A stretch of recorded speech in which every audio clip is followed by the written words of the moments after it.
Welcome to special interview. నేను రమ్మ మండవ. ఈరోజు మన ఇంటర్వ్యూలో సుబ్రహ్మణ్యేశ్వరరావు గారు ఉన్నారు. ఈరోజు మనం చూసినట్లయితే సర్జికల్ ఆంకాలజీలో ఆయన స్పెషలైజేషన్ కూడా చేస్తున్నారు. ఎంతో కాలంగా తన సేవలు అందిస్తూ క్యాన్సర్ టెక్నాలజీలో కావచ్చు, ట్రీట్మెంట్ విషయంలో కావచ్చు, టువర్డ్స్ సోషల్ సర్వీస్ వైపులో కూడా ఆయన ముందున్నారు. అదేవిధంగా చూసినట్లయితే ఇప్పుడు ప్రజెంట్ ఆయన బసవతారకంలో కూడా తన సేవలు అందిస్తూ ఉన్నారు. ఎప్పటి నుంచో ఒక సీనియర్ ఆంకాలజిస్ట్గా. ఆయనతో మనం మాట్లాడదాం. అసలు ఆయన సక్సెస్ స్టోరీ ఏంటి, ఆయన సక్సెస్లో ఉన్న సీక్రెట్స్ ఏంటి, ఆయనతోనే మనం తెలుసుకునే ప్రయత్నం అయితే చేద్దాం. సార్ నమస్తే. సార్ నమస్తే. ప్రధానంగా ఒకసారి మీ ప్రొఫెషన్ అండ్ దెన్ మీ సోషల్ సర్వీస్ ఇవన్నీ తెలుసుకునే ముందు ఒకసారి మీ చైల్డ్హుడ్కి వెళ్దాం sir. What about your childhood? మేము అంటే మా అమ్మ నాన్న పశ్చిమ గోదావరి జిల్లా పాలకొల్లులో ఒకే ఊరు దిగమర్ అనే ఊరు నుంచి left canal Nagarjuna Sagar left canal open అయినప్పుడు మిర్యాలగూడ, నల్గొండ జిల్లా మిర్యాలగూడ తాలూకాలో మిర్యాలగూడ టౌన్కి మైగ్రేట్ అయ్యి అక్కడ భూములు కొని వ్యవసాయం చేస్తూ, అంతేకాకుండా నాన్న చిన్న ఫర్టిలైజర్ షాప్, అప్పుడు అంటే మిర్యాలగూడ తాలూకాలో ఎరువుల షాపే లేకుండే. నల్గొండకి వెళ్ళాల్సి వచ్చేది, లేకపోతే హైదరాబాద్ రావాల్సి వచ్చేది. రైతులందరూ రైతు కుటుంబంలో ఆయన పుట్టినందువల్ల చదువుకున్న బిఏ ఆనర్స్ చేశారు ఆయన. అంటే మైగ్రేట్ మీరు తూర్పుగోదావరి నుంచి ఇటు మైగ్రేట్ అయ్యారు. వచ్చిన తర్వాత రైతుగా చాలా గర్వపడేవారు. మమ్మల్ని కూడా రైతు బిడ్డలాగే చూస్తూ చిన్నప్పుడు అన్ని పనులు, 5th క్లాస్ కంటే ముందు నేను మిర్యాలగూడలోనే చదివాను.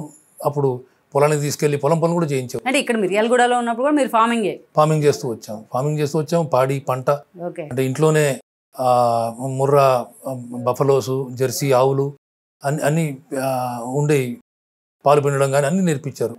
నేర్పించిన తర్వాత నేను హాస్టల్కి వెళ్ళాను. 5th క్లాస్ తర్వాత మిర్యాలగూడలో ఇంగ్లీష్ మీడియం స్కూల్ లేకుండే. ఆయన నన్ను ఒక్కడిని ఇంగ్లీష్ మీడియం చదివించారు. నాకు ఒక అక్క, అన్నయ్య, తమ్ముడు ఉన్నారు. వాళ్ళు ముగ్గురు తెలుగు మీడియంలో ఉన్నప్పుడు నన్ను ఇంగ్లీష్ మీడియం చదివించారు. కాబట్టి అది కంటిన్యూ చేయడం కోసం నల్గొండలో సెయింట్ ఆల్ఫోన్సస్ హై స్కూల్ అని ఈ మాన్ఫోర్డ్ బ్రదర్స్ స్కూల్, అక్కడికి హాస్టల్కి పంపించారు. అక్కడ చదువుతున్నప్పుడు ఇప్పుడు కూడా క్లాస్లో ఫస్ట్ ఉండేవాడిని. తర్వాత అదే కాకుండా స్పోర్ట్స్లో చాలా యాక్టివ్గా ఉండేవాడిని. స్కూల్కి 7 స్పోర్ట్స్. మరి why don't you go that side sir, sports వైపు?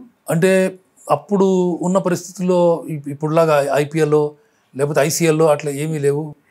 ఆడాలి అంటే ప్లేయర్స్లో ఉండాలి. ఇప్పుడు సార్ ఆట జరిగేది ఆటలని గొప్ప కెరియర్ కాదు అప్పుడు. అంతేకాకుండా ఓన్లీ ఆర్మీ అట్లా చాయిస్ ఉండేది. కాబట్టి అది హాబీ లాగా ఉండేది. నాన్న కూడా యాక్చువల్లీ మెడ్రాస్ ప్రెసిడెన్సీ అంటే మూడు రాష్ట్రాలు వాలీబాల్ ప్లేయర్గా ఆడారు. యాక్చువల్లీ నేషనల్స్ అప్పుడు నేషనల్స్ ఉండేవి కావు, ఇమీడియట్లీ ఆఫ్టర్ ఇండిపెండెన్స్. కాబట్టి సో ఈ 3 స్టేట్లకి రిప్రజెంటేటివ్ టీమ్. సో ఆ ఇంట్రెస్ట్ ఉంది మీ మీద. ఆయన నేర్పించింది ఇవన్నీ కూడా. సో ఆటలు, చదువులో రెండింటిలో బాగా ముందు ఉండేవాడిని. అదే బ్యాక్గ్రౌండ్తో ఏపీ రెసిడెన్షియల్ జూనియర్ కాలేజ్ ఎంట్రన్స్లో అప్పుడు చాలా కష్టంగా ఉండేది దాంట్లోకి ఎంటర్ కావడం. బైపీసీ గ్రూప్లో నాగార్జున సాగర్లో ఒకటే కాలేజ్ అది, అప్పుడు మొత్తం గవర్నమెంట్ ఫండెడ్ కాలేజ్. అక్కడ జాయిన్ అయ్యాను, కంప్లీట్ చేసి ఆ తర్వాత ఎంబీబీఎస్ ఎంట్రన్స్లో రాసి సీట్ వచ్చింది. ఆ లోపల ఇక్కడ హైదరాబాద్ క్రికెట్ అసోసియేషన్ లీగ్ ఆడుతూ ఉండేవాడిని. సీట్ వచ్చినప్పటికీ నిజంగా అంటే జోనల్స్ లెవెల్కి కూడా వెళ్ళాను. బట్ ఇక ఎంబీబీఎస్ సీట్ వచ్చినప్పుడు middle class families, farming community.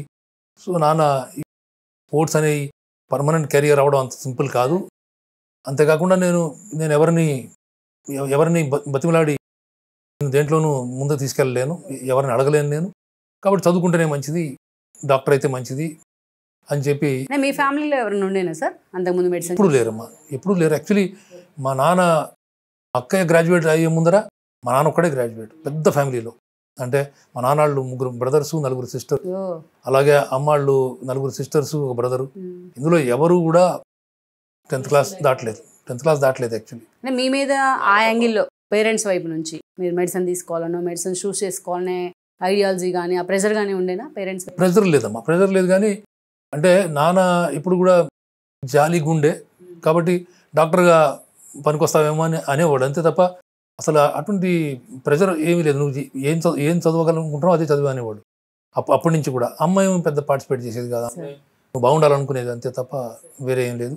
కాకపోతే మెడికల్ కాలేజ్లో సీట్ వచ్చింది. అప్పుడు ఇట్లా కౌన్సిలింగ్ అది ఉండేది కాదు. సార్ మనకి ఎన్ని మార్క్స్ వచ్చినాయి కూడా ఎవరికి తెలియదు. ఓకే సీట్ వచ్చిందా రాలేదా, పేపర్లో వచ్చేది లిస్టు ఉస్మానియా, గాంధీ, కాకతీయ అంతే, చూసుకొని వెళ్ళి జాయిన్ అవ్వాలి లేకపోతే వదిలేసుకోవాలి అంతే. ట్రాన్స్ఫర్స్ కూడా ఉండేవి కాదు, సార్ ఏ ఇన్ఫ్లుయెన్స్ ఉండేది కాదు, చాలా ప్యూర్గా ఉండేది.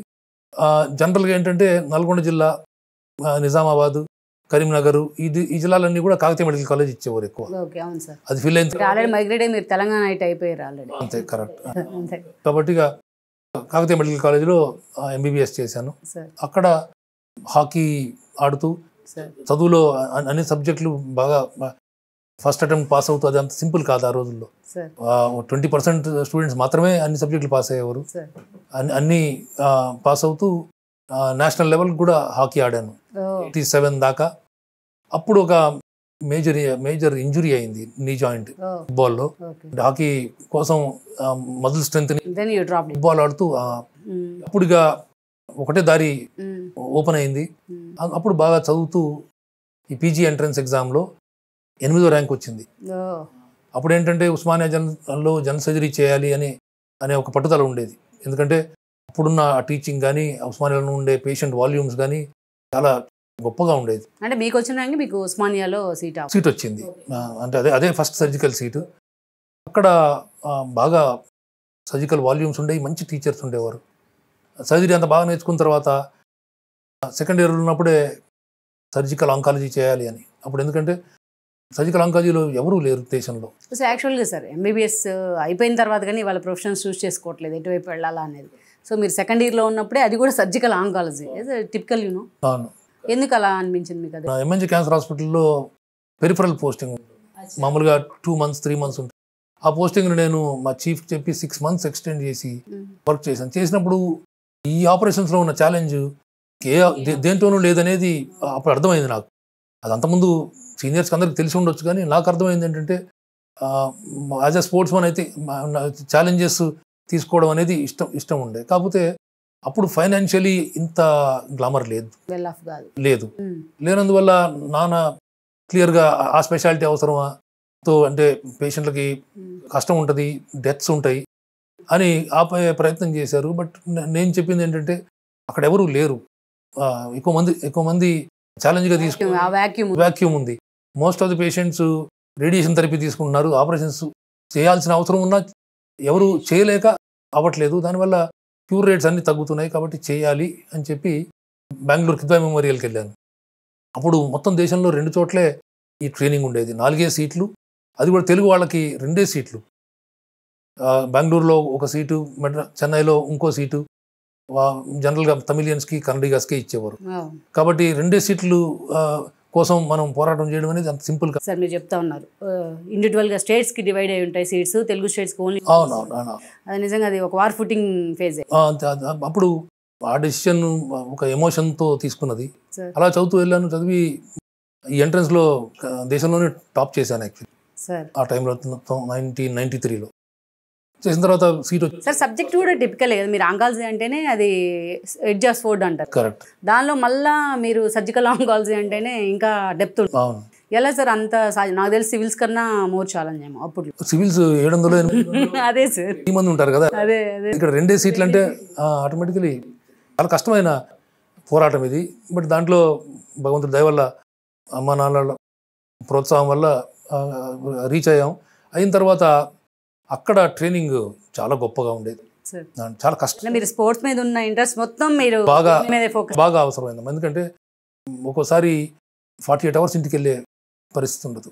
అహోరాత్రాలు కృషి చేయాల్సిన అవసరం ఉంటుంది. ఎందుకంటే అంతమంది పేషెంట్లు ఉంటారు, ఎంతో కష్టంగా ఉంటాయి. ప్రొసీజర్స్ కూడా లాంగ్ ప్రొసీజర్స్ కాబట్టి 6 hours 8 hours ఆపరేషన్స్ అవుతాయి. ఆ తర్వాత పేషెంట్లు రికవర్ అయిన దాకా మనం కూర్చొని ఉండాలి. ఒకసారి పేషెంట్ బెడ్ పక్కనే కూర్చోవాల్సి వచ్చేది ఆ రోజుల్లో. ఇప్పుడు ఉన్నంతమంది డాక్టర్లు స్టాఫ్ లేరు. ఈ క్రిటికల్ కేర్ వెంటిలేటర్స్ లేవు. మోస్ట్ ఆఫ్ ది హాస్పిటల్స్లో ఎక్విప్మెంట్ ఉండేది కాదు. ఎగ్జాక్ట్లీ. సో అంతా మన ఆలోచనతోటి, మన ఎఫర్ట్ తోటి పేషెంట్లను బతికించాల్సిన అవసరం పడేది. హ్యూమన్ ఎఫర్ట్ చాలా ఉండేది. ఇప్పుడు ఏంటంటే చాలా పని మెషిన్లు చేస్తాయి.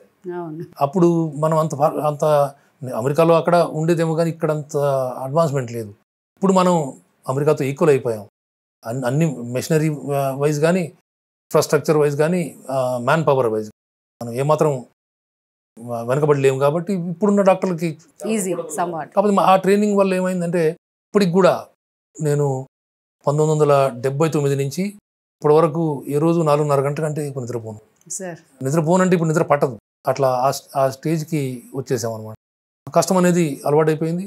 అదొక అడ్వాంటేజ్ కూడా అయిపోయింది. ఇప్పుడైతే అది ఆల్మోస్ట్ లైక్ డిజీజ్ అయిపోయింది.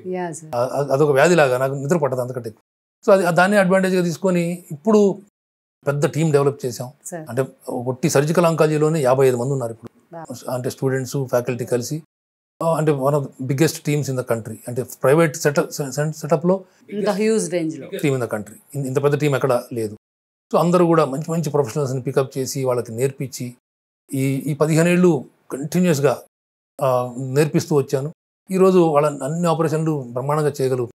దానివల్ల ఏంటంటే నేను కొంత అడ్మినిస్ట్రేషను కొంత ఆపరేషన్లు అవి చేసే వెసులుబాటు దొరికింది. అంటే వచ్చే జనరేషన్ పేషెంట్స్కి ఫ్యూచర్ జనరేషన్ పేషెంట్స్ కోసం కూడా సర్జన్స్ని రెడీ చేసాం. మనం ఎప్పుడు పర్మనెంట్గా ఉండం కాబట్టి మనం ఉన్న ఈ స్కిల్స్ ఉంటే ఉండొచ్చు ఉండకపోవచ్చు. కొంచెం వీక్నెస్ వచ్చినా ఈ ఆపరేషన్లు చేయలేము. ఎందుకంటే లాంగ్ ఆపరేషన్స్ ఎంతో కీన్ అబ్జర్వేషన్ ఉండాల్సిన అవసరం ఉంటుంది. ఎక్కడ కూడా మనం మామూలుగా ల్యాప్స్ ఆఫ్ కాన్సన్ట్రేషన్ ఉంటే ఈ ఆపరేషన్లు అవకాశం ఉంటుంది. And first operation is always the best operation ఈ పేషెంట్స్కి. నో క్యూర్కి సర్జన్ చిన్న లైన్ ఏమో తప్పకుండా operative skills, operators endurance, efficiency, endurance కూడా చాలా ఇంపార్టెంట్. సో అందువల్ల ఏంటంటే మనం జాగ్రత్తగా ఉండాలి. మనం పేషెంట్కి మంచి చేయాలి, అట్లీస్ట్ చెడు చేయకూడదనే తపనతో అందరికీ అంటే మన దగ్గరకు వచ్చిన ఎవరి ట్రైనీస్ ఉన్నా అందరికీ ఓపెన్గా నేర్పించేశాను. అక్రాస్ ది కంట్రీ నాగర్ నేర్చుకున్న వాళ్ళు ఉన్నారు. ఇప్పుడు నాగర్ నేర్చుకున్న వాళ్ళ దగ్గర ఎంతోమంది నేర్చుకుంటున్నారు. అది చాలా తృప్తిగా. మీ first career after your training sir, మీ ఫస్ట్ కెరీర్ అండ్ ప్రాక్టీస్ ఎక్కడి నుంచి స్టార్ట్ అయింది? రాగానే అంటే అప్పుడు 95లో వచ్చినప్పుడు వెంటనే ఎంఎన్జీ క్యాన్సర్ హాస్పిటల్లో జాయిన్ అయ్యాను. అప్పుడు గవర్నమెంట్ ఉద్యోగాలు లేవు కాబట్టి ఒక 2 సంవత్సరాలు ఆనరీగా చేశాను అక్కడ. అంటే వాళ్ళు స్వచ్ఛందంగా కంప్లీట్గా ఫ్రీగా చేస్తూ బయట సాయంత్రం 6 అయిన తర్వాత ప్రాక్టీస్ చేసుకునేవాడిని, చేసుకొని సస్టైన్ చేసేవాడిని. ఆ తర్వాత అక్కడే ఉద్యోగం వచ్చింది. ఉద్యోగం వస్తూ యాక్చువల్లీ రూరల్ సర్వీస్ పోస్ట్ చేశారు. చిన్న విలేజ్లో రాజాపేట అని నల్గొండ జిల్లాలో బాగా దూరమైన ప్లేసు. అక్కడ 10 నెలలు సర్వ్ చేసి మీ ఊరికి దగ్గరలో, మా ఊరికి దగ్గర కాబట్టి నల్గొండ జిల్లా చూస్ చేసుకున్నాను. అక్కడ 10 నెలలు సర్వ్ చేసిన తర్వాత గవర్నమెంట్ మళ్ళీ ఇక్కడ అసిస్టెంట్ ప్రొఫెసర్గా ఎంఎన్జీకి తీసుకొచ్చారు. అక్కడ అసిస్టెంట్ ప్రొఫెసర్గా ఉండి 38 ఏళ్ళు ఉన్నప్పుడే ప్రొఫెసర్ని అయ్యాను. వేకెన్సీ బేస్డ్ ప్రమోషన్స్ కాబట్టి ప్రొఫెసర్ని అయ్యి క్యాన్సర్ సర్జరీ, ఎస్పెషలీ ఈ లాప్రోస్కోపిక్, థొరకోస్కోపిక్ సర్జరీ డెవలప్ చేశాను. అంటే మొత్తం దేశంలో నేనే బిగినింగ్ అని చెప్పుకోవాలి. నాకంటే ముందు క్యాన్సర్ సర్జన్స్లో వేరే సర్జికల్ వీటిల్లో అమాంగ్ ది క్యాన్సర్ సర్జన్స్ నేనే ఫస్ట్. అండ్ అదే పట్టుకొని డెవలప్ చేస్తూ వచ్చాను. చాలా క్రిటిసిజం ఉండేది దీని గురించి, బట్ దాన్ని అంతా తట్టుకుంటూ ముందుకు వచ్చాను. దానివల్ల ఏమైందంటే ఇప్పుడు బసవతారకం ప్రపంచంలోనే ఈ మినిమల్ యాక్సెస్ సర్జరీ, ఈ లాప్రోస్కోపీ, థొరకోస్కోపీ సర్జరీలో ఒక టాప్ సెంటర్గా గుర్తింపు పొందింది. అన్ని చోట్ల ఇప్పుడు అమెరికా, యూరోపియన్ కంట్రీస్, రష్యా కంట్రీస్లో నేను కానీ మా దగ్గర ఉన్న స్టాఫ్ కానీ వెళ్ళి మాట్లాడినప్పుడు అందరూ చాలా అలర్ట్గా మనం మాట్లాడే ఈ ట్రిక్స్, ఈ లాప్రోస్కోపీ కానీ ఈ సర్జికల్ ట్రిక్స్ అన్నీ అందరూ వింటూ ఉంటారు. సో అది చాలా గొప్ప విషయం నిజం చెప్పాలంటే. మేము స్పెసిఫిక్గా అడ్వర్టైజ్ చేయము ఇదంతా, ఇది నిజం.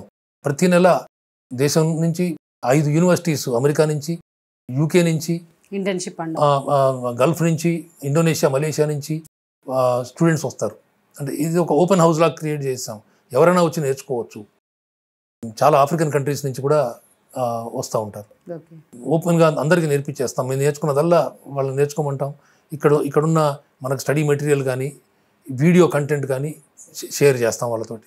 ఎస్పెషల్లీ బసవతారకంలో మీ కెరీర్ బిల్డ్ చేసుకున్న విధానం కానీ అండ్ దాని మీ ఎక్స్పీరియన్సెస్ అంటే ఏం చెప్పు? ఇక్కడికి మామూలుగా నేను రావడం కాకర సుబ్బారావు గారు మహానుభావులు, ఆయన ఎన్నో ఇన్స్టిట్యూషన్స్ డెవలప్ చేశారు. అప్పుడు ఆయన చైర్మన్గా ఉండేది. చైర్మన్గా ఉన్నప్పుడు కొలిసి ప్రసాద్ గారు, కాకర సుబ్బారావు గారు ఇద్దరు కూడా నేను అక్కడ ప్రొఫెసర్గా ఉన్నప్పుడు ఇక్కడికి షిఫ్ట్ కమ్మన్నారు. నేను అంటే అక్కడ బీద పేషెంట్లకు సర్వ్ చేస్తున్నాను కాబట్టి అటువంటి పేషెంట్లకి ఇక్కడ చేయగలనా లేదా అని అనుమానం వ్యక్తం చేశాను వాళ్ళతోటి పెద్దలు. సో వాళ్ళకి అన్నీ చెప్పుకోవాలి ముందే చెప్పాను.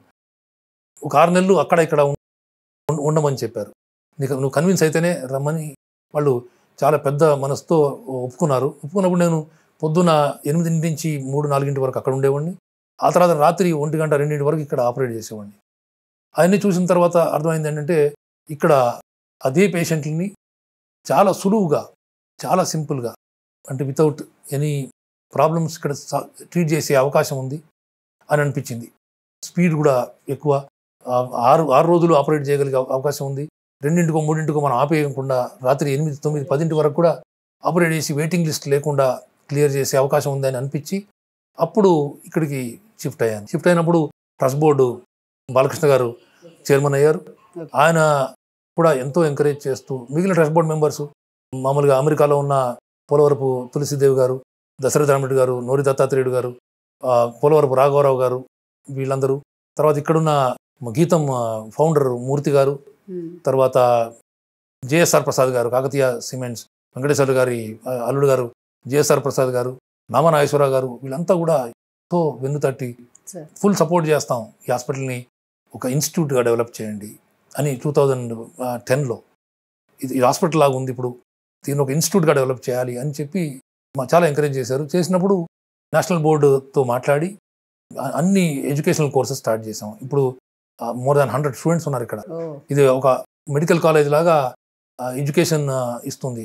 అట్లా మొత్తం దేశంలోనే టాప్ ఇన్స్టిట్యూట్ ట్రైనింగ్లో, టీచింగ్లో అని పేరు వచ్చింది. సో ఆంకాలజీ సర్కిల్స్లో మీరు ఎవరిని అడిగినా బెస్ట్ టీచింగ్ ఎక్కడ అంటే బసవ తారకం అని చెప్తారు. దానికి నాతో పాటు ఎంతోమంది టీచర్స్ ఇక్కడ medical oncology, radiation oncology, surgical oncology, radiology, nuclear medicine, pathology, microbiology, మిగిలిన అన్ని departments, palliative medicine, critical care medicine, వీళ్ళందరూ కూడా టీచింగ్ ఇంట్రెస్ట్ వాళ్ళందరినీ నెమ్మది జాగ్రత్తగా పికప్ చేసి ఇక్కడ తీసుకొచ్చి పెట్టాం. కాబట్టి వాళ్ళందరికీ ఏంటంటే ఒక మంచి అట్మాస్ఫియర్ క్రియేట్ చేసేటప్పటికి ఇది ఒక major hub for learning, training, teaching and treatment ఇలాగా అయినందుకు ఎంతో గర్వపడుతున్నాం. ఇప్పుడు సీనియర్స్గా మేము సూపర్వైజ్ చేస్తే చాలనే ధీమా వచ్చింది. కరెక్ట్. సార్, ఎస్పెషల్లీ కరోనా లాంటి ఒక పాండమిక్స్ తర్వాత మీరు ఫేస్ చేసిన ఛాలెంజెస్ అంటే ఏం చెప్తారు? కరోనా అప్పుడు ఏంటంటే ఫస్ట్ 15 days అయిన తర్వాత మామూలుగా స్టాఫ్ని మోటివేట్ చేస్తూ చైర్మన్ బాలకృష్ణ గారు లెటర్ రాశారు. మీకు ఏం జరిగినా, మీ ఫ్యామిలీస్కి ఏం జరిగినా మొత్తం మా బాధ్యతే, కంప్లీట్గా మేమే కేర్ తీసుకుంటాం, మేమే ఖర్చు పెడతామని. అట్లే మేము కూడా స్టాఫ్కి మామూలుగా మెసేజ్ ఇస్తూ నేను ప్రతిరోజు వచ్చాను, నేను వస్తాను, మీకు ఎవరైనా చిన్నపిల్లలు ఉన్నా, ఎల్డర్లీ పేరెంట్స్ ఉన్నా మీరు రావాల్సిన అవసరం లేదు, ధైర్యం చెప్పాం. మీరు వచ్చినా రాకపోయినా మొత్తం జీతం ఇస్తాం. ఎక్కువ హాస్పిటల్స్ పే కట్స్ చేశారు. ఇక్కడ ఒక్క పైసా కూడా ఎవరికి తగ్గింది. ఇన్ఫాక్ట్ బాలకృష్ణ గారు ఇక్కడికి వచ్చి ఒక 500 మందికి మంత్లీ ప్రొవిజన్స్ ఇచ్చారు. అట్లా చేసిన హాస్పిటల్ మాత్రం ఎక్కడా లేదు. దానివల్ల ఏమైందంటే ఒక ఫ్యామిలీ అట్మాస్ఫియర్ డెవలప్ అయిపోయింది. అంతకుముందు నుంచే ఉంది, బట్ ఈ కొహెజన్ మేనేజ్మెంటు మనం అంటే పట్టించుకుంటుంది, మనం కూడా ఫ్యామిలీ మెంబర్స్ అని ఒక మంచి హ్యూమన్ టచ్ తోటి, అంటే మోస్ట్ క్రిటికల్ టైంలో, ఇప్పుడు అదే యుద్ధంలో మన క్యారెక్టర్ ఏంటో తెలిసిపోదు. ట్రస్ట్ బోర్డ్ క్యారెక్టర్ కూడా అప్పుడు అర్థమైంది. ఇప్పుడు అర్థమయ్యి ఆ తర్వాత ఇక చాలా స్మూత్గా ఫ్లోయింగ్ రివర్ లాగా ఈ హాస్పిటల్ రన్ అవుతూ ఉంది. ఛాలెంజెస్ ఉన్నాయి, బెడ్లు సరిపోవట్లేదు, బాగా పేరు వచ్చేసినందువల్ల నమ్మకం పెరిగిపోయింది. వస్తూనే ఉన్నారు, సెకండ్ ఒపీనియన్కి, థర్డ్ ఒపీనియన్కి వస్తూ ఉంటారు. మామూలుగా బెడ్ సరిపోవట్లేదు, పార్కింగ్ లేదు, కాబట్టి ఎక్స్పాండ్ చేద్దామని చూస్తున్నాం. పెద్దలు, ఫిలాంథ్రపిస్టు, ఈ 2 రాష్ట్రాలు ఎస్పెషలీ అందరూ కూడా చేయందిస్తున్నారు. Politicians, especially governments, both Andhra Pradesh and Telangana governments కూడా చాలా సపోర్టివ్గా ఉండే. తెలంగాణలో మనకి ఎక్స్టెన్షన్కి పర్మిషన్ ఇచ్చారు, ఆంధ్రాలో ఇనిషియేట్ చేయడానికి సీఎం గారు ఒప్పుకున్నారు. సో అట్లా ఫ్యూచర్ లుక్స్ వెరీ బ్రైట్. అంటే ఇంకెంతో చేయాలని ఉంది. ఇంకో 300 బెడ్స్ ఇక్కడే బంజారా హిల్స్లోనే యాడ్ చేయాలని ప్లాన్ ఉంది. అక్కడ ఒక 500 బెడ్స్తో అమరావతిలో స్టార్ట్ చేయాలని ఉంది. ఇవన్నిటికీ స్టాఫింగ్ అంతా చేయాలి. ట్రైన్డ్ స్టాఫ్ని ఇక్కడ ట్రైన్ చేసి అవసరమైతే అక్కడికి పంపించాలనే ప్రతిపాదన, ప్లాన్ ఉంది. సార్, ఎస్పెషల్లీ మీకు ఈ ట్రీట్మెంట్లో, క్యాన్సర్ ట్రీట్మెంట్లో పేషెంట్ సైకాలజీ ఎప్పుడు కూడా కీ రోల్ ప్లే చేస్తామని చెప్తుంటారు. ఎట్లా సార్? ఏముండదమ్మా, ఇప్పుడు క్యాన్సర్ అనగానే మన సినిమాల్లో చూస్తే ఒకప్పుడు హీరో కానీ ఎవరైనా చనిపోతే టీబీతో చనిపోయాను అనేవారు.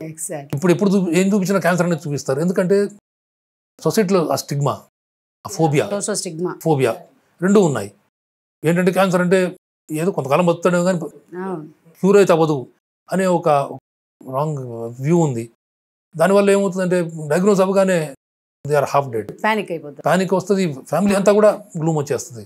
ఒక్కళ్ళే కాదు, ఎస్పెషలీ ఫ్యామిలీలో లేడీ అనుకోండి, మొత్తం ఫ్యామిలీ క్రాష్ అయిపోతుంది. ఇక్కడికి వచ్చినప్పుడు మనం మాట్లాడితే ఏడుస్తారు, ముట్టుకుంటే ఏడుస్తారు. సో అది మేజర్ ఛాలెంజ్ నిజంగా చెప్పాలంటే. కానీ నెమ్మదిగా అడ్జస్ట్ అవుతారు టైంతో పాటు. అండ్ పక్కన ఇక్కడ పేషెంట్స్ స్టోరీస్ ఉంటాయి.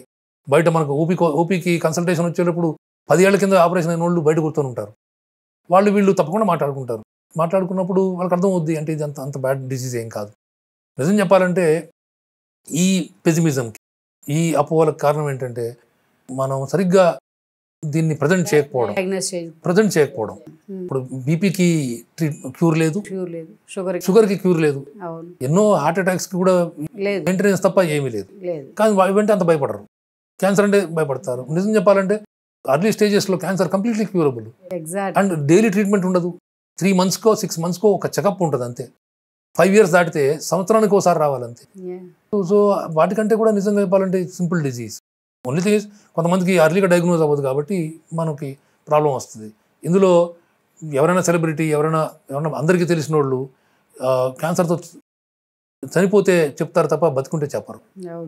నాకు క్యాన్సర్ వచ్చింది, నేను దీన్ని గెలిచాను అని చెప్పేవాళ్ళు చాలా తక్కువ మంది. దానివల్ల ఏంటంటే వచ్చిన వాళ్ళందరూ చనిపోతారేమో అనే నిజంగా అపోహ ఉంది. ఇందులో చాలా మంది బాగుంటారు, బతుకుంటారు. సెకండ్ లైఫ్ లీడ్ చేస్తారు. మేము ఆపరేషన్ చేసిన పేషెంట్లు 30 ఏళ్ళ నుంచి బతుకున్నారు. 30-40 ఏళ్ళప్పుడు క్యాన్సర్ వస్తే 70 ఏళ్ళ దాకా ఇప్పుడు బతుకున్నారు. సో వాళ్ళందరూ అలా ఉన్నారు కాబట్టి మేము కూడా ప్రయత్నం చేస్తాం. సంతోషంగా ట్రీట్ చేసే వ్యాధికి అగేన్స్ట్ పోరాటం చేస్తానికి ఎప్పుడు రెడీ ఉన్నాం. అంటే పేషెంట్ అవేర్నెస్లో కూడా సార్ ఇంత అడ్వాన్స్ టెక్నాలజీ వచ్చింది, ఇంత అద్భుతంగా ట్రీట్మెంట్స్ ఉన్నాయి, కానీ పేషెంట్ అవేర్నెస్లో ఎందుకు వెనుకబడుతున్నాము అనేది కదా. అవేర్నెస్ అనేది అంటే ట్రీటింగ్ డాక్టర్ వాళ్ళ బాధ్యత మాత్రం కాదు, కష్టం. ఎందుకంటే ఇప్పుడు మనకున్న రేషియో, పేషెంట్ డాక్టర్ రేషియో చూస్తే చాలా కష్టమైన పని. 1:5. కాబట్టి అంటే ఎస్పెషల్లీ ఆంకాలజీ రేషియో చూస్తే 1:1000 ఉంటుంది కదా. అట్లా ఉన్నప్పుడు ఏంటంటే సొసైటీలో తప్పకుండా మీడియా రోల్ చాలా ఉంటుంది. కంటిన్యూస్గా పాజిటివిటీ చూపించాలి. ఎందుకంటే మనం చేయగలిగేది ఇప్పుడు పోరాటానికి ఎప్పుడు కూడా కాన్ఫిడెన్సే మోస్ట్ ఇంపార్టెంట్ ఫ్యాక్టర్ కదా. సో ఏ యుద్ధానికైనా ఇది కూడా యుద్ధంతో సమానమే. కాబట్టి దాంట్లో ఎవరు ధైర్యంగా ఉంటారో వాళ్ళే గెలుస్తారు. ధైర్యం అనేది first step for any battle, any war. కాబట్టి ధైర్యంగా ఉన్నవాళ్ళు తప్పకుండా దే డూ బెటర్. అంటే ఎగ్జాక్ట్లీ సార్, ఈ ప్రైమరీ డయాగ్నోస్ కానీ ప్రైమరీ వీళ్ళు దాన్ని డిటెక్ట్ చేసి చేయడంలో కానీ ఇంత అవేర్నెస్ ఎందుకు చదువుకున్నాం మా జనరేషన్ కూడా లేకుండా పోతుంది అనేది అసలు చర్చ.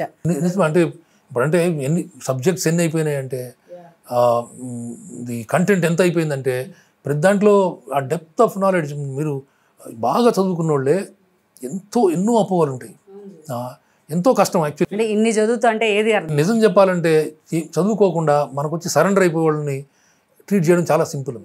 బాగా చదివి వచ్చిన వాళ్ళకే మేము కన్విన్స్ చేసి నిజంగా కరెక్ట్ ట్రీట్మెంట్ అని ఎంత ఆనెస్ట్ ఒపీనియన్ చెప్పినా మళ్ళీ పోయి గూగుల్ చేస్తారు. ఇంకో నలుగురు అడుగుతారు. నాన్ మెడికల్ వాళ్ళ అడ్వైస్ కూడా బాగా తీసుకుంటారు. దీంట్లో కొంతమంది ఎవరైనా పేషెంట్ ఫ్యామిలీలో ఉంటే వాళ్ళు వచ్చిన ఎక్స్పీరియన్స్తో మిస్లీడ్ చేసే అవకాశం చాలా ఉంటుంది. కాబట్టి మేజర్ ఛాలెంజ్ ఇది. పాపులేషన్ పెరుగుతూ ఉంది, ఎంతోమందిని ఎడ్యుకేట్ చేయాల్సిన అవసరం ఉంటుంది. ఒకప్పుడు ఎన్ రామారావు గారు 6 కోట్ల ఆంధ్రులు అనేవారు. ఇప్పుడు తెలంగాణలోనే 6 కోట్లు తయారయ్యారు. కాబట్టి పాపులేషన్ పెరుగుతూ ఉంది, పేషెంట్ పెరుగుతూ ఉన్నారు, ఎడ్యుకేట్ చేయాల్సిన మాసెస్ పెరుగుతూ ఉన్నారు. కాబట్టి అందరి రెస్పాన్సిబిలిటీ, అది government, philanthropic organisations, NGOs, mainly press, electronic and print media, వాళ్ళ బాధ్యత ఎక్కువ. ఎందుకంటే నిజంగా ఫాలో అయ్యేది ఇప్పుడు సోషల్ మీడియా కూడా. మామూలుగా మిమ్మల్ని ఫాలో అయినట్టు ఎవరిని ఫాలో గారు. మీరు మంచి మాట చెప్తే వింటారు, 10 సార్లు వింటారు. నేను చెప్పిన మాట ఒక్కసారి చెప్పగలను తప్ప రిపీటెడ్గా ఇది ప్లే అయ్యే అవకాశం ఉండదు. ఎందుకంటే మేము అట్లా సోషల్ మీడియా ప్రెజెన్స్ కానీ ప్రెస్లో ప్రెజెన్స్ కానీ మాకు ఉండదు. కాబట్టి ఎందుకంటే మేము ట్రీట్మెంట్ కూడా ఇంపార్టెంటే కాబట్టి. అండ్ అది దాంట్లో ప్రైవసీ ఉంటుంది. సో కొంతమంది ఈ క్యాన్సర్ని గెలిచిన పేషెంట్లని అంబాసిడర్స్గా చేసుకొని హాస్పిటల్సే కానీ మీడియా హౌసెస్ కానీ చేయగలిగితే అంతకంటే గొప్పగా అయితే ఉండదు. ఎందుకంటే ఏ డాక్టర్ చెప్పినా ఈయనకైతే వ్యాధి లేదు కదా అనుకుంటారు. ఆయన చెప్తున్నాడు బాగానే ఉంది. అదే పేషెంట్ ఇదే వ్యాధితో సఫర్ అయ్యి గెలిచిన ఒక పేషెంట్ చెప్తే అంతకంటే కన్విన్సింగ్. ఎగ్జాక్ట్లీ వాళ్ళని వాడాల్సిన అవసరం ఉంటుంది. అందులో కొంతమంది తప్పకుండా సార్ నేను వచ్చి చెప్తాను, నేను భయపడుతూ వచ్చాను, బాధపడుతూ వచ్చాను, ఏడుస్తూ వచ్చాను, ఈరోజు 10 ఏళ్ళు అయిపోయింది బతుకున్నాను, వేరే వాళ్ళకి చెప్తాననే వాలంటీర్ చేసే చదువుకున్న బాగా మాట్లాడగలిగే పేషెంట్లు ఉన్నారు. అటువంటి వాళ్ళని మనం వాడుకోవాలి. అంటే especially sir early diagnose plays a major role అంటారు. అదే ఎంతవరకు సార్, ఎంతవరకు ఫీజు? ఏముండదు, ఇప్పుడు స్టేజ్ 1, 2, 3, 4 అంటారు మామూలుగా. Stage 1 across all diseases 85 to 90% cure rate. So అంటే 10-15 మంది మాత్రమే స్టేజ్ 1లో డయాగ్నోజ్ అయితే ఈ వ్యాధి వల్ల చనిపోతారు. మిగిలిన 85 మంది దాన్ని గెలిచి నార్మల్గా ఉంటారు. ఆ తర్వాత ఏదో వేరే కారణంతో చనిపోవచ్చు, హార్ట్ అటాక్తో చనిపోవచ్చు, యాక్సిడెంట్తో చనిపోవచ్చు, ఈ కారణంతో మాత్రం చనిపోవచ్చు. అట్లే స్టేజ్ 2లో అరౌండ్ 70%, స్టేజ్ 3లో 50%, అలా 40 to 50% అలా బతికే అవసరం.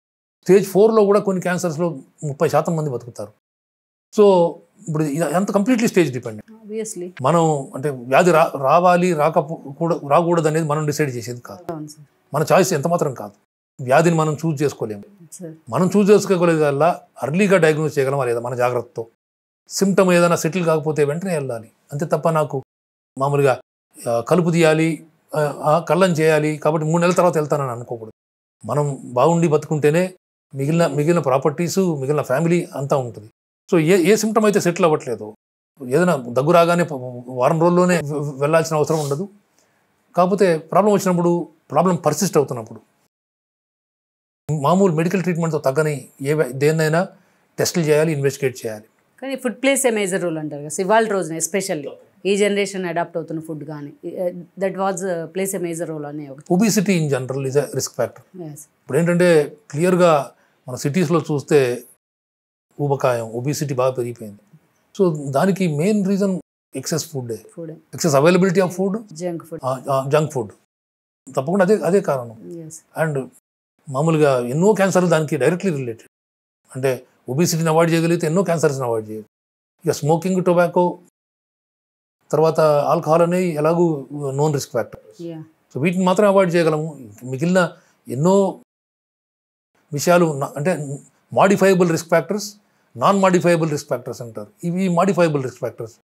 Away from alcohol, away from tobacco, preventing obesity.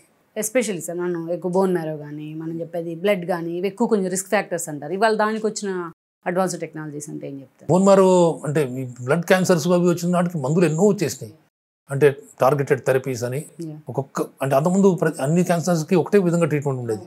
ఇప్పుడు అట్లా లేదు. ప్రతిదీ జాగ్రత్తగా అనలైజ్ చేసి పేషెంట్కి పర్సనలైజ్ ట్రీట్మెంట్ అంటారు అన్నీ వచ్చేసినాయి. బోన్ మ్యారో ట్రాన్స్ప్లాంటేషన్ కూడా వచ్చేసింది. సిచ్యువేషన్లో ట్రాన్స్ప్లాంట్ కూడా చేసి ఎంతోమంది పేషెంట్లను బతికిస్తున్నారు. అదంతా కూడా బసవతారకంలో ఉంది, మిగిలిన ఎన్నో హాస్పిటల్స్లో ఉన్నాయి, ఇప్పుడు అందుబాటులో ఉన్నాయి. కీమో అండ్ ఇవి మనకి రేడియేషన్ కానీ దాని మీద చాలా అపోహలు ఉంటాయి సార్ పేషెంట్స్లో. చాలా జరిగేది ఒకటైతే ఇంకోటి డిస్కషన్ జరుగుతూ ఉంటుంది. మీరు ఇచ్చే అవగాహన అంటే ఎలా ఉంటుంది దానికి సంబంధించి? అంటే ఒకప్పుడు నిజంగానే కీమోథెరపీ అంత సింపుల్గా ఉండేది కాదు. ఎందుకంటే కీమోథెరపీ మందులు ఎక్కువ ఉండేవి కాదు. ఆ ఉన్న మందులకి రియాక్షన్స్ చాలా ఉండేవి. ఆ రియాక్షన్స్ ఇప్పుడు కూడా ఉన్నాయి, కానీ ఆ రియాక్షన్స్ని కౌంటర్ చేసే మెడిసిన్స్ ఉన్నాయి. ఇప్పుడు వాంతులు సివియర్గా వస్తాయి. దానికంటే ముందే అంటే వాంతులు స్టార్ట్ కాకముందే మనం మందులు ఇస్తే ఇవి చాలా వరకు తగ్గిపోతాయి. ఒక్క ఎక్స్పీరియన్స్, ఒక్క సైకిల్ ఆఫ్ కీమోథెరపీ తీసుకొని తర్వాత తీసుకోకుండా పారిపోయే పేషెంట్లు ఉండేవారు. ఇప్పుడు అట్లా లేదు. మందులు మారినాయి. తర్వాత ఆ మందులకు వచ్చే రియాక్షన్స్ని ట్రీట్ చేసే మందులు ఎన్నో వచ్చినాయి. మోర్ అండ్ మోర్ సింప్లిఫై చాలా ఈజీగా ఉంది. ఒకప్పుడు 3 రోజులు అడ్మిట్ చేసేవారు, ఇప్పుడంతా డే కేర్. ఇన్ఫ్యాక్ట్ ఒకటే బెడ్ మీద మేము 2 పేషెంట్లకు ట్రీట్ చేస్తాం ఒక్కొక్క రోజు. సో హాఫ్ డే కేర్ ఇది. హాఫ్ డే అండ్ ఇంటికి వెళ్ళిపోతారు.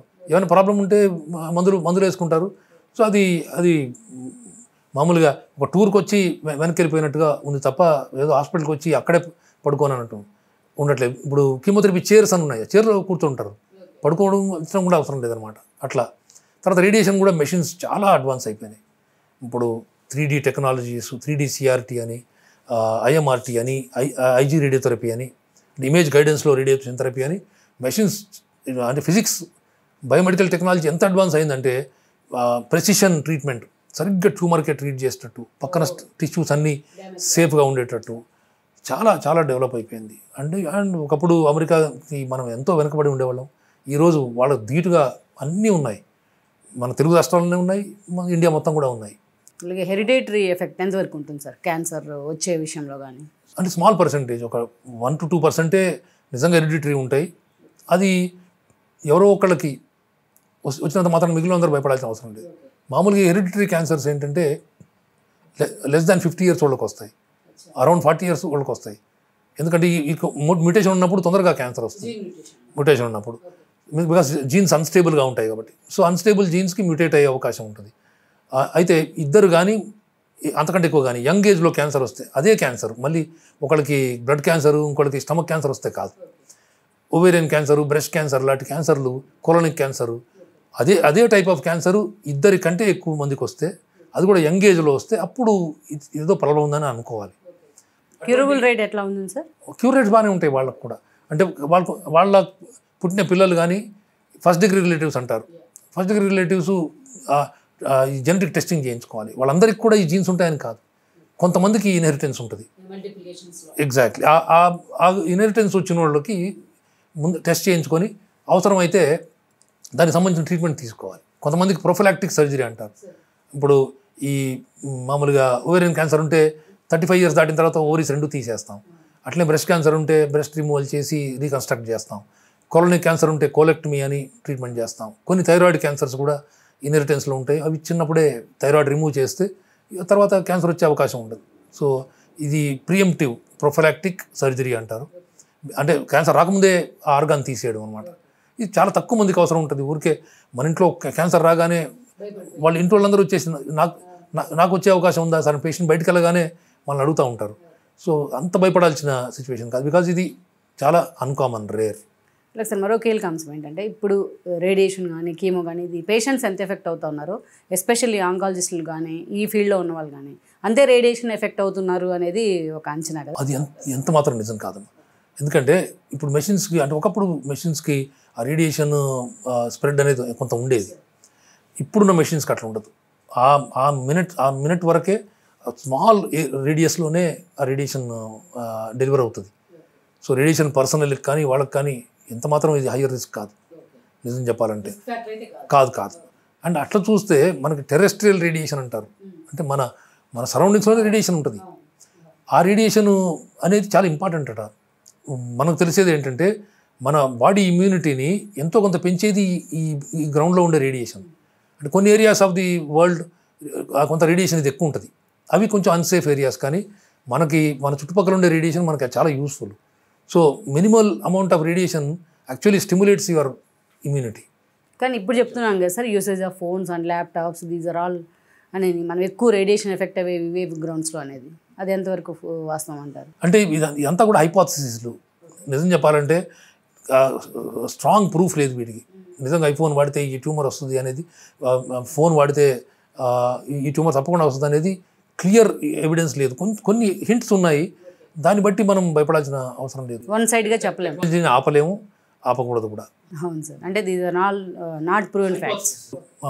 కాకపోతే ఇప్పుడు వీటిలో ప్రూఫ్ దొరకాలంటే 1,00,000 మందికి ఫోన్ వాడాలి, ఇంకో 1,00,000 మంది ఫోన్ వాడకుండా వీళ్ళని ఒక 20 ఏళ్ళు 30 ఏళ్ళు ఐసోలేట్ చేయాలి, ఫాలో అప్ చేయాలంటే అది అయ్యేది కాదు. కాబట్టి మనం ప్రూవ్ చేయలేని దానికి భయపడడం అనవసరం. అలాగే ఎస్పెషల్లీ సార్ ఈ ఫీల్డ్లో మీరు ఫేస్ చేసిన సిచ్యువేషన్స్ అంటే హారబుల్ సిచ్యువేషన్స్ కానీ ఛాలెంజెస్ కానీ అంటే ఏం చెప్తారు? ఛాలెంజ్ అనేది ఇది ఎస్పెషల్లీ సర్జికల్ ఆంకాలజీలో ఎవ్రీడే ప్రాబ్లం. అంటే పేషెంట్ ఛాలెంజెస్ ఉంటాయి, ప్రతి పేషెంట్ని వేరువేరుగా డీల్ చేయాల్సి వస్తుంది. కాకపోతే ఏంటంటే దీన్ని సింపుల్గా ఏంటంటే మన డెసిషన్ మేకింగ్, జడ్జిమెంట్ చాలా ఉంటుంది. అన్ని పుస్తకాల్లో రాసి ఉండవు. ఎందుకంటే పేషెంట్కి కొన్ని కాంబినేషన్ ఆఫ్ ఫ్యాక్టర్స్ ఉంటాయి. ఏది కూడా ఈ ట్యూమర్ ఈ డిజైన్ ఇట్లుంటే ఇలా చేయమని ఎక్కడ రాసి ఉండదు. ఈ టైలరింగ్ లాగానే బాడీ కాంటూర్ని బట్టి మనం కుట్టినట్టే దీన్ని డిజైన్ చేయాల్సిన అవసరం ఉంటుంది. Depends on your analysation only. Correct. Every tumour is different. కాబట్టి కంటిన్యూస్గా ఛాలెంజెస్ ఉంటాయి. దానికి ఏంటంటే మనం first of all head, hands and heart అంటారు, ఈ 3 యూజ్ చేయాల్సి వస్తుంది. అంటే మంచి థాట్ ప్రాసెస్, మంచి జాలి ఉన్న గుండె, మంచి ఎఫెక్టివ్ హ్యాండ్స్ 3 ఉండాలి. ఈ 3 ఉన్నప్పుడే మనం డెలివరీ చేయగలం. ఏంటంటే ప్రతి పేషెంట్ని మనం చుట్టం అనుకుంటే ఆటోమేటికలీ మనకి కరెక్ట్ ట్రీట్మెంట్ ఏంటో అర్థం అవుద్ది, దాన్నే కంటిన్యూ చేస్తాం. సో అట్లా ఉన్నప్పుడు చాలాసార్లు మన స్ట్రెస్ కూడా బాగా తగ్గిపోద్ది. మన మనిషే కదా అని అనుకున్నప్పుడు ఆ క్లారిటీ వస్తుంది. క్లారిటీ వచ్చినప్పుడు కన్ఫ్యూజన్ ఉండదు, కంటెస్ట్ ఆఫ్ మైండ్ కూడా ఉండదు. అట్లా లేనప్పుడు జనరల్గా అలవాటు అయిపోద్ది. ఫస్ట్ ఇనీషియల్ ఫేజెస్లో ఈ ప్రాక్టీస్లో కానివ్వండి, ఒక టీమ్ లాగా ఉండి సీనియర్ దగ్గర పనిచేయడం అనేది ఇంపార్టెంట్. పనిచేసినప్పుడు ఏంటంటే ఇవి నేర్చుకుంటాం. స్కిల్ నేర్చుకోవాల్సిన అవసరం లేదు. స్కిల్ ఆటోమేటిక్గా స్లోలీ డెవలప్ అవుతుంది. ఎవరికి వాళ్ళకి ఒక్కోసారి నా స్టూడెంట్సే నాకంటే బెటర్ సర్జన్స్ ఉండొచ్చు, తప్పు కాదు అది. కాకపోతే నేర్చుకునేదల్లా ఈ ఫిలాసఫీని తప్పకుండా నేర్చుకోవాలి. పేషెంట్స్తోని human touch is plays a major role మీరు చెప్పారు. సో అంటే ఈ మనం చేసే పని అంతా కూడా పేషెంట్ కోసం చేయాలి. అదేదో మనం బతుకుదామని కాదు, బతికిద్దామని ప్రతిరోజు అనుకుంటే మిగిలిన ఛాలెంజెస్ అన్నీ చాలా సింపుల్గా అనిపిస్తాయి. అలాగే సార్, ఇప్పటిదాకా మీరు వచ్చిన పాత్ కానీ మీ సక్సెస్ సాధించినట్లు అనుకుంటా ఉన్నారా? సెన్స్ ఆఫ్ ఫుల్ఫిల్మెంట్ అంటారు దీన్ని. అది చాలా వరకు ఉంది.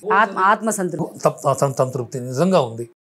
ఎందుకంటే ఇంత కూడా అచీవ్ చేస్తానని నేను అనుకోలేదు. నేను బిగిన్ చేసిన టైం చూస్తే ఇంత కూడా అచీవ్ చేస్తాను అనుకోలేదు. ఎందుకంటే ఈరోజు బసవతారకం హాస్పిటల్, మామూలుగా ట్రస్ట్ బోర్డు కానివ్వండి, ప్రజలు కానివ్వండి, నాకు ఇచ్చిన ఈ రెస్పాన్సిబిలిటీ ఎవరికైనా ఇచ్చే అవకాశం ఉంది.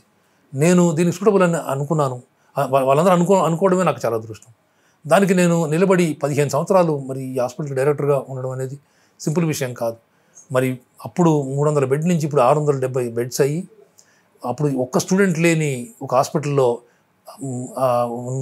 100 కంటే ఎక్కువ మంది స్టూడెంట్స్ నేర్చుకుంటూ కంటిన్యూస్గా సర్క్యులేట్ అవుతూ దేశం అంతా ఎంతోమంది వేరే దేశాలు వెళ్ళి సర్వ్ చేస్తున్నారు.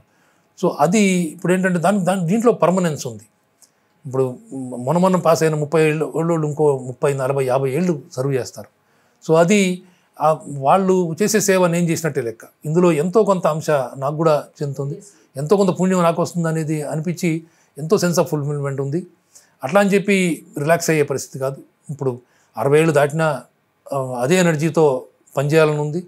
శక్తున్నంత వరకు పనిచేస్తూ, నేర్పిస్తూ, నెక్స్ట్ జనరేషన్ని తయారు చేస్తూ, నెక్స్ట్ జనరేషన్ని ఈక్వల్లీ ఎంపవర్ చేస్తూ. ఏమంటారంటే ఇప్పుడు ఒక లీడర్గా ఉన్నోడు ఫాలోవర్స్ని డెవలప్ చేయకూడదు. లీడర్గా ఉన్నోడు ఎంతోమంది లీడర్స్ని డెవలప్ చేయాలి. ఎందుకంటే మనం ఎప్పుడు ఆగిపోతామో తెలియదు. ఇప్పుడు సర్జికల్ స్పెషాలిటీస్లో ఒక ఫింగర్ డ్రాప్ అయితే, ఆల్మోస్ట్ 4 ఫింగర్స్ కొంచెం వీక్నెస్ వస్తే గ్లౌలో చేయబోదు. గ్లౌలో చేయబోయినప్పుడు ఆపరేషన్ చేయలేము. కాబట్టి మా లైఫ్స్ ఏంటంటే డెలికేట్గానే ఉంటాయి. కాబట్టి ఏం చేయాలంటే మనం ఈ రోజు నేర్చుకున్నది రేపే యంగర్ పీపుల్కి నేర్పించేయాలి. అది చేస్తూ వచ్చాను నేను. కాబట్టి 0 regret, complete fulfilment in life.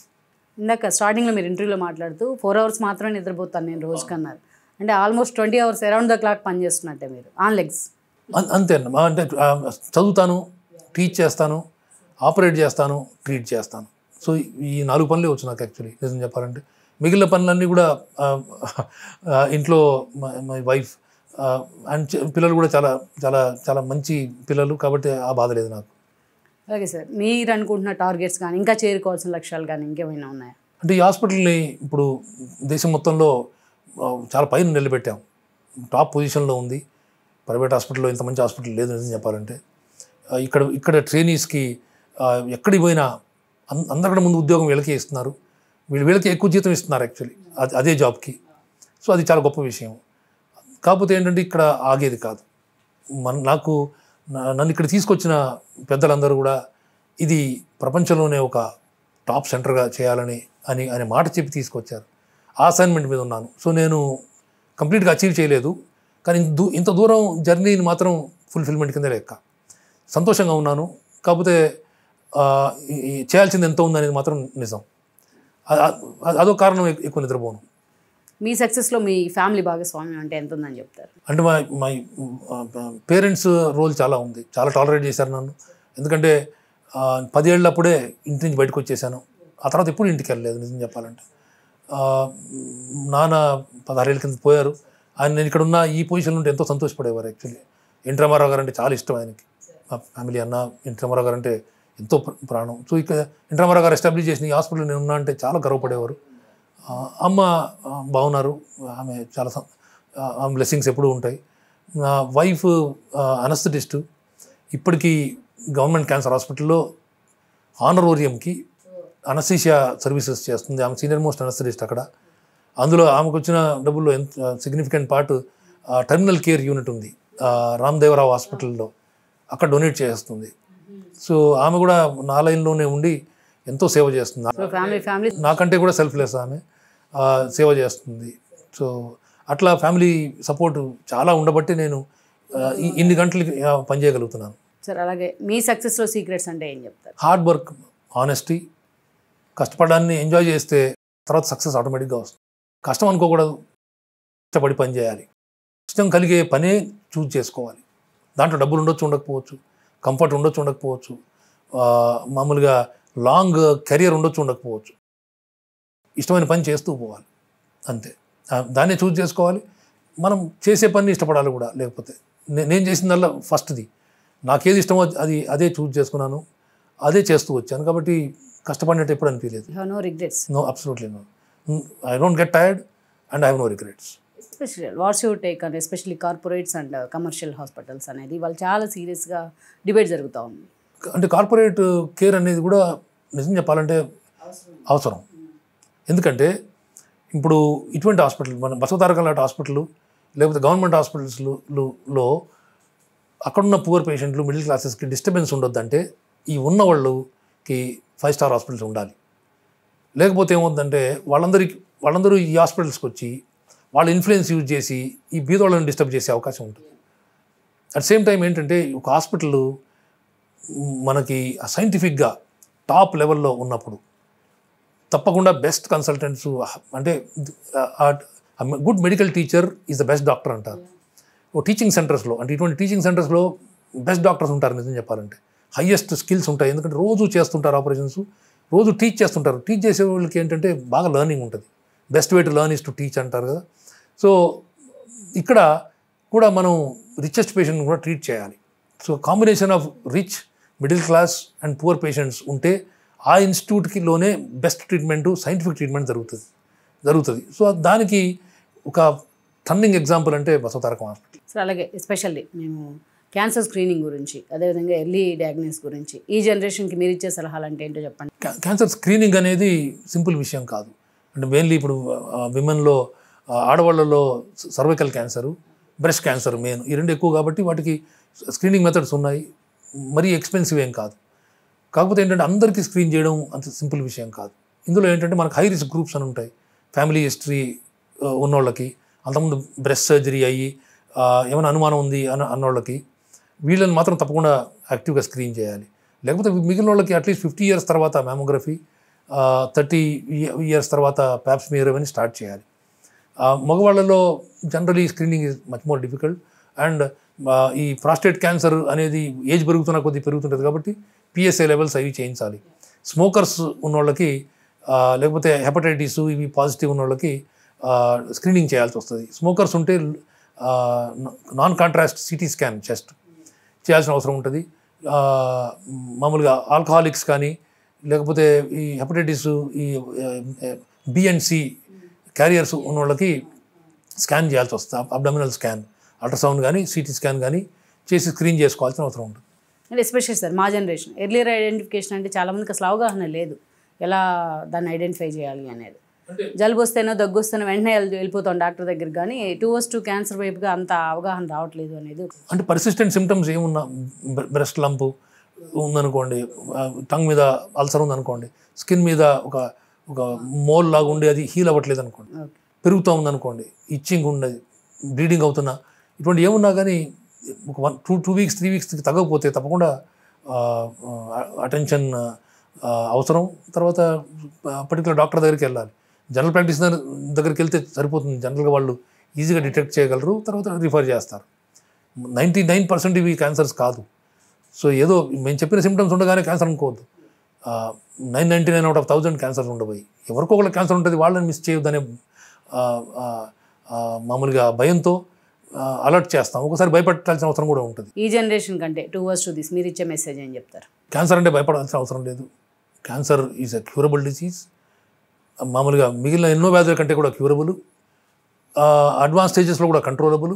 ఇప్పుడు ప్రతిరోజు వచ్చే ఈ అడ్వాన్సెస్ వల్ల ఎంతో డెవలప్ అవుతుంది. ఇప్పుడు అంటే ఫ్రమ్ జనరల్ ట్రీట్మెంట్ నుంచి పర్సనలైజ్ ట్రీట్మెంట్ అని వస్తుంది. 4వ స్టేజ్ క్యాన్సర్ పేషెంట్లు కూడా మందులు తీసుకుంటూ 5 ఏళ్ళు 10 ఏళ్ళు కూడా బతుకుతున్నారు. సో క్యాన్సర్ అనగానే భయపడకూడదు. అండ్ ఈ అపోహల నుంచి బయటపడాలి. అంటే ట్రీట్మెంట్ రియాక్షన్స్ ఎక్కువ ఉంటాయని మాత్రం ఎంత మాత్రం అనుకోవద్దు. ఎప్పుడు కూడా ఏ ట్రీట్మెంట్ అయినా ట్రీట్మెంట్ ప్రాబ్లమ్స్ వ్యాధి కంటే ఎక్కువ ఉంటే ఎప్పుడు అది ట్రీట్మెంట్గా మిగలదు. అంటే సైన్స్ అనేది ఎప్పుడు తప్పు చేయదు. ఇందులో డాక్టర్లు మామూలుగా దాన్ని కరెక్ట్గా ట్రాన్స్మిట్ చేశారా లేదా అనేది వేరే విషయం, కానీ సైంటిఫిక్ ప్రిన్సిపల్స్ అన్నీ కూడా పర్ఫెక్ట్గా ఉంటాయి. రియాక్షన్సే ఎక్కువ ఉంటాయి, ఆ మందుకు యాక్షన్ కంటే ఈ రియాక్షన్ ఎక్కువ ఉంటుంది అనేది చాలా చాలా తప్పు విషయం. అటున్నప్పుడు ఈ మందుల్ని విత్డ్రా చేస్తారు. సైంటిఫిక్ కమ్యూనిటీలో ఎన్నో మందుల్ని 15 మందులు మనకి మార్కెట్లోకి వస్తే 5 మందులు విత్డ్రా అవుతుంటాయి. సైంటిఫిక్ కమ్యూనిటీ, ప్రపంచంలో ఉన్న సైంటిఫిక్ కమ్యూనిటీ అనేది చాలా చాలా బాధ్యతాయుతంగా ఈ మందులు ఏదైతే కనుక హామ్ చేస్తుందో వాటిని విత్డ్రా చేస్తూ ఉంటారు. కాబట్టి హార్మ్ఫుల్ డ్రగ్స్ ఎప్పుడు కూడా కంటిన్యూస్గా సొసైటీ మనకి మార్కెట్లో ఉండవు. సో ఆ అపోహలు ఉండకూడదు. నమ్మాలి, నమ్మకమైన డాక్టర్ దగ్గరికి వెళ్ళాలి, పూర్తిగా సరెండర్ అవ్వాలి. సరెండర్ అయితే జనరల్గా అవుట్కమ్స్ బాగుంటాయి. సార్, ఫైనల్గా సుబ్రహ్మణ్యేశ్వరరావు గారు అంటే ఒక్క మాటలో ఏం చెప్తారు? సుబ్రహ్మణ్యేశ్వరరావు గారు అంటే అదృష్టవంతుడు. తన హార్డ్ వర్క్ని, కష్టాన్ని నమ్ముకున్నాడు. తాను ఇష్టపడిన పని చేస్తూ వచ్చాడు. వేరే వాళ్ళకి అది కష్టం అనిపించినా తనకు మాత్రం కష్టం అనిపించలేదు ఎప్పుడు కూడా. యాక్చువల్లీ ఫైనల్ క్వశ్చన్ ఇదే అనుకున్నా, కానీ మీరు ఆన్సర్ చెప్పాక ఇంకోటి అడగాలనిపిస్తుంది. నేను చాలామంది, నాకు బసతారంతో కొంచెం అసోసియేషన్ ఉంది సార్, మీ గురించి చాలాసార్లు విన్నాను నేను. ఈ డౌన్ టు ఎర్త్ పర్సనాలిటీ ఎక్కడి నుంచి వచ్చింది? మట్టిలో పుట్టిన వాళ్ళం, ఫార్మర్ సన్గా పుట్టాను. చిన్నప్పుడు ఫార్మర్స్ చేయాల్సిన అన్ని పనులు చేశాను. అంటే నిజం చెప్పాలంటే పశువులు డెలివరీ చేస్తుంటే లేగదూడల్ని డెలివరీ చేసేవాడిని. ఓకే. అది నేను 5th క్లాస్ లోపల 9 ఏళ్ళు ఉన్నప్పుడు ఇవన్నీ నేర్పించారు. ఒక సోషలిస్ట్ ఫ్యామిలీలో పుట్టినవాడిని. అమ్మ నాన్న నేర్పించిన మోడెస్టీ అది. మనం అచీవ్ చేసింది ఎంతైనా కావచ్చు, అట్ ఎనీ కాస్ట్ ఫ్రెండ్స్ని పోగొట్టుకోవద్దు, వెల్ విషర్స్ని పోగొట్టుకోవద్దు. మనది ఏం పోయినా మన మనుషులు పోకూడదనే అనేది నాన్నెప్పుడు చెప్పేవారు. మనుషులు పోగొట్టుకోవద్దు అంటే అర్థం మోడెస్ట్గా ఉండడమే బెస్ట్ ఫిలాసఫీ. మనం చూసే మనం గర్వపడినప్పుడు ఫ్రెండ్స్, సొంత మనుషులు దూరం అయిపోతారు. సో అదే మెయిన్ ట్రెజర్ లైఫ్లో అనేది ఎప్పుడు అనుకున్నాను. అది నిజమని ఇప్పుడు అర్థమవుతుంది. అంటే ఇంత సక్సెస్లో, ఇంత అచీవ్మెంట్స్లో కూడా ఎక్కడ లెదర్జీ రాలేదా? అసలు ఎక్కడ ఆ అవకాశం మినిట్ కూడా రాలేదు? అవకాశం లేదమ్మా. ఎందుకంటే ఒకసారి ఒక అడోలసెంట్ ఏజ్, అడల్ట్ ఏజ్ వచ్చిన తర్వాత పర్సనాలిటీ మారదు, పర్సనాలిటీ చెడిపోదు. అట్లీస్ట్ కొంతమంది మంచిగా అవుతారేమో కానీ బాగా ఉన్నవాడు చెడిపోడు జనరల్. అంటే రూట్స్ అంత స్ట్రాంగ్ ఉన్నప్పుడు అంతే. Thank you very much Subrahmanyam గారు. సో ఇది ఇవాళ స్పెషల్ ఇంటర్వ్యూ సుబ్రహ్మణ్యేశ్వరరావు గారితో. క్యాన్సర్కి సంబంధించి, దాని అవగాహన కార్యక్రమానికి సంబంధించి ఆయన మాటల్లోనే మనం విన్నాం ఇప్పటిదాకా. మరో ఇంటర్వ్యూతో మళ్ళీ కలుద్దాం. This is Rama signing off. ఈ వీడియో మీకు నచ్చినట్లయితే please share, like and subscribe